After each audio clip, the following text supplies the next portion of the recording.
Hi යාළුවනේ. ඉතින් කොහොමද ඔයාලට?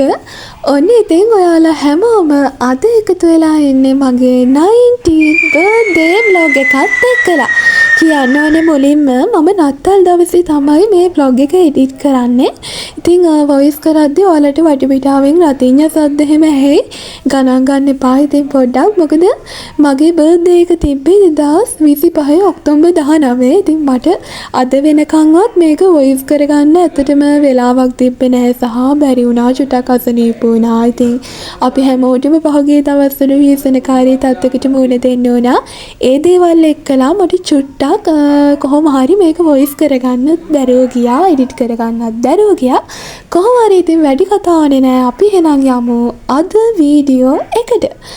ඔන්න මේ බර්ත්ඩේ එක තමයි මගේ ජීවිතේ මං හිතන්නේ මෙච්චර කාලයකට මම කාර්ය බහුල විදිහටම ගෙවපු බර්ත්ඩේ එක. ඉතින් මට හිතෙනවා මේ බර්ත්ඩේ එකෙන් පස්සේ මගේ ජීවිතේ හැම බර්ත්ඩේ එකක්ම මේ වගේ වැඩ අධික දවසක් වේවිතෝ කියලා. ඒක හරියටම කියන්න බෑ. ඉතින් මොකද අපේ ජීවිතේ වුණත් ඉස්සරහා ගැන අපිට තීරණ ගන්න බෑ. ඒක අපි පහුගිය දවස්වල හොඳටම අත්විඳ කාරණාවක් බවට පත් වුණා. ඔන්න ඉතින් මම මෙන්න මේ විදිහට බර්ත්ඩේ එක දවසේ වුණත් එක්සෑම් එකට ගොඩක් දවස් ළඟ නිසා උදේ පාන්දරම නැගිටලා පාඩම් කරන්න පටන් ගත්තා. ඔන්න ඉතින් මම පාඩම් කර ඉන්න අතරේ අපේ ලොකුවම මට තේහෙකුත් හදලා ගෙනල්ලා දුන්නා. මම ඉතින් ඒකත් බොන ගමන් මගේ ඉතුරු වැඩ ටිකත් කරන්න පටන් ගත්තා. මම දැන් මේ පාඩම් කර ඉන්නේ මීඩියා. මම මීඩියා සිංහල කතෝලික ධර්මය කියන විෂයන් තුන තමයි කරන්නේ. ඉතින් ඒ නිසා මම ඒ විෂයන් තුන තමයි ඉතින් පාඩම් කරන්නේ. මම නම් දවසේ පාඩම් කරද්දී සාමාන්‍යයෙන් පැය 15ක් තමයි ටාගට් කරන්නේ. විෂයන් තුනටම පැය 5 බෙදලා තමයි මම පැය 15 පාඩම් කරන්නේ. මොකද මට එක විෂයක්ම පැය 15 පාඩම් කරන්න ගියොත් චුට්ටක් බෝරින්. අර මේ හැම විෂයකම පොඩි විචාර දැන් සිංහල ගත්තොත් විචාරයක් ලියනවා, එතකොට රස වින්දනයක් ලියනවා, MCQ ටිකක් කරනවා, ව්‍යාකරණ පාඩමක් පාඩම් කරනවා. ඉතින් අර එහෙම කරද්දී ඒ විෂයට අදාළ පැය 5 යනවා. එච්චර ලොකුවට දැනෙන්නේ නැහැ. ඒ නිසා තමයි ඉතින් මම එන්න ඒ විදිහට පාඩම් කරන්නේ. ඔයා පාඩම් කරන ක්‍රමේ නම් ඊට වඩා වෙනස් වෙන්නත් පුළුවන්. කොහොම වුණත් ඉතින් මට හරියන ක්‍රමේ නම් මෙන්න මේක තමයි. අනික ඔයාලා ඔය කලින් දැක්කනේ පුංචි පොතක් ඔය to do list කියලා උතන තියෙන්නේ. මම මේ පොත මාක් කරනවා. ඒ පොතේ තමයි මම දවසට කරන වැඩ ටික ලියාගන්නේ. දවසට එහෙම වැඩ කොටසක් ලියාගත්තේ නැත්නම් ඇත්තටම මගේ අතින් නම් එහෙම ලොකු වැඩ ටිකක් වෙන්නේ නැහැ. මම නිකරුණේ කාලේ දානවා. ඒ නිසා මම පාඩම් කරන හැම දවසකම මම to do list එකක් හදාගෙන තමයි පැය 7-8ක් පාඩම් කරුවා පාඩම් කරන්නේ. කොහොම හරි එදා මට උදේ පාන්දර 4 ඉඳන් උදේ 9:00 වගේ වෙනකන් තමයි පාඩම් කරගන්න පුළුවන් වුණේ. මොකද මට 10:00ට මීඩියා ක්ලාස් යන්න තිබ්බා. ඉතින් මේක තමයි ළමයි මේ පාර මගේ බර්ත්ඩේ අවුට්ෆිට් එක. මට ලෑස්ති වෙන එක නම් වීඩියෝ කරගන්න බැරුව ගියා. මොකද චුට්ටක් වෙලා ගියා මම පාඩම් කර ඉඳන් දාන්නව නැතුව. ඔයාලටත් එහෙම වෙන්නේ නැති මං හිතන්නේ. මට නම් වැඩක් කරන්න ගත්තාම ඒක ඉවර වෙනකම්ම මගේ අනිත් වැඩ ගැන එච්චර ලොකු අවධානයක් නැහැ. මම මේ වෙල කරන වැඩේට තමයි මම ඉතින් ලොකු අවධානයක් දෙන්නේ. කොහොම හරි ඉතින් අපේ අම්මගෙන් බැනුනුත් අහලා තමයි ඔන්න බර්ත්ඩේ එක දවසේ මම මෙන්න මේ විදිහට ටක් බක් ගාලා ලෑස්ති වුණේ. ඉතින් ඒ නිසා මම වීඩියෝ කර හිටියේ නෑ ලෑස්ති වෙන එක නම්. ඉතින් මම ඔන්න ඔය විදිහට ලෑස්ති වෙලා ඉන්නේ දැන් මගේ මීඩියා ක්ලාස් එකට යන්න.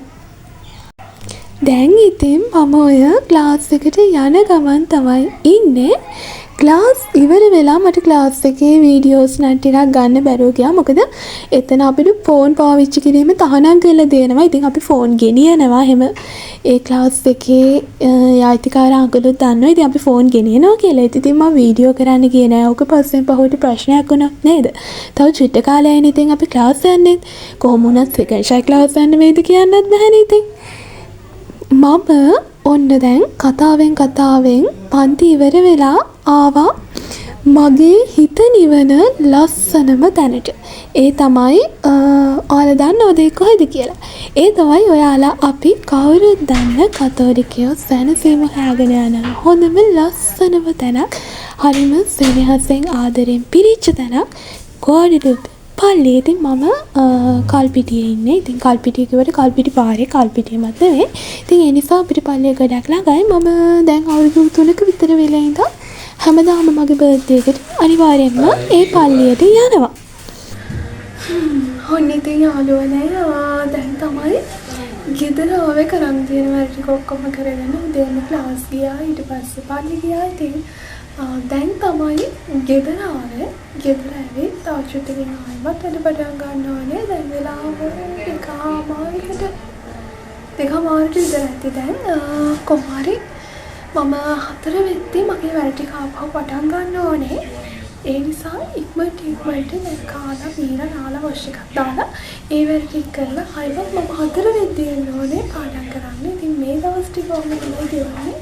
මම හිතන්නේ මගේ ජීවිතේ මම ටිකක් වෙනස්ම විදිහකට කරන බර්ත්ඩේ බ්ලොග් එකක් සහ මට ජීවිත කාලෙම මේ ටිකක් බලද්දි වෙනස්ම විදිහකට කරන බර්ත්ඩේ බ්ලොග් එකක් වෙන්නේ කියලා. ඉතින් එහෙනම් දිගටම බ්ලොග් එකත් එක්ක බැඳිලා ඉන්න. ගියා. ඔන්න ඔය විදිහට තමයි. ඉතින් ඊට පස්සේ මම මගේ ලන්ච් එක ගත්තේ. ලන්ච් එක අරගෙන ඉවර වෙලා ටික වෙලාවකින් මාර වැඩේ ළමයි හොඳටම වැස්ස. ඉතින් වැස්සට දැනෙන නිදිමත සීතල ඒ වගේ ගොඩාක් බාධක 10ක් විතර මැද්දේ කොහොම හරි ආපහු වැඩ ටික පටන් ගන්න ඕනේ නිසා මම ඉඳගත්තා ආපහු මගේ ඉතුරු වැඩ ටික පටන් ගන්න. ඉතින් මම උදේම සිංහලට පාඩම් කර හිටියේ. ඉතින් සිංහල මට පොඩ්ඩයි පාඩම් කරන්න පුළුවන් වුණේ මගේ ටාගට් කරලා තිබ්බ වැඩ ප්‍රමාණයෙන්. ඒ නිසා මම ආපහු ඇවිල්ලා පටන් ගත්තා ඉතුරු ටික පාඩම් කරලා ඉවර කරන්න.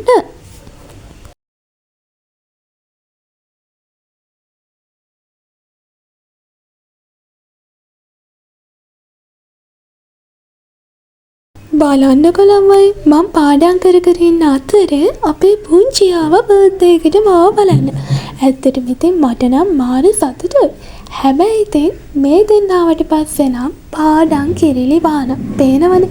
ආරයා මගේ පොත් මේසෙත් අයිති කරගෙන කොටින්ම කිව්වොත් මෙයා මේ මගේ කාමරේ හැටි වෙලා කියලා මට බැන කාමරේ අස් කරනවා. මම දැන් මේ කියන්නේ මෙයාලා දෙන්න මගේ කාමරේ අනිත් පැත්තට පෙරලලා තියෙන්නේ කියලා ඔයාලත් එක්කලා මේ මම කියන්න යන්නේ. හැබැයි ඒක මේ හරියට ආවේ නැහැ. මට නිකන් සෙට් නෑ වගේ ඒක vlog එකට දාන්න. ඒ නිසා ඉතින් මම ඒකටත් මෙන්න මේ විදිහට වොයිස් කරා. ඔන්න ඉතින් චුට්ටකින් අපේ අම්මයි පුංචි කොහෙදෝ ගමනක් ගිහිල්ලා එන්නම් කියලා ගියා. ඉතින් මම ඒක එහෙම ලොකුට ගණන් ගත්තෙත් නැහැ. ඉතින් සාමාන්‍ය අපේ ගෙදර ආවා මේ දෙන්න ඉතින් අපි ගෙදර දාලා ඉතින් ඔය එහෙම යනවා. කොහොම හරි ඉතින් මේ දෙන්න ගිහිල්ලා තියෙන්නේ මගේ බර්ත්ඩේ කේක් එක අරගෙන එන්න. හැබැයි ඉතින් කේක් එකක් අරගෙන මේ විදිහට මගේ ඉස්සරහට ආවට ඇත්තටම අපේ පුංචි දීපු ගිෆ්ට් එකට නම් මම සර්ප්‍රයිස් වුණා. ඒක නම් මට වීඩියෝ කරගන්න බැරුව ගියා. කොහොම හරි මම සර්ප්‍රයිස් වෙච්ච පාර කොටින්ම කියනවා නම් මට වීඩියෝ ගන්න අමතකුයි. ලෑස්ති කරලා තිබ්බා මගේ බර්ත්ඩේ සෙලිබ්‍රේෂන් එක. ඉතින් පොඩියට අපේ පවුලේ කට්ටිය කිව්වට පවුලෙත් ඔක්කොම ආවේ නැහැ. පුංචිලයි ලොකු අම්මයි ලොකු තාත්තයි අපේ ඉතින් අම්මයි තාත්තයිමයි අපි කට්ටිය අපි ටික දෙනා විතරයි ඉතින් එදා හිටියේ.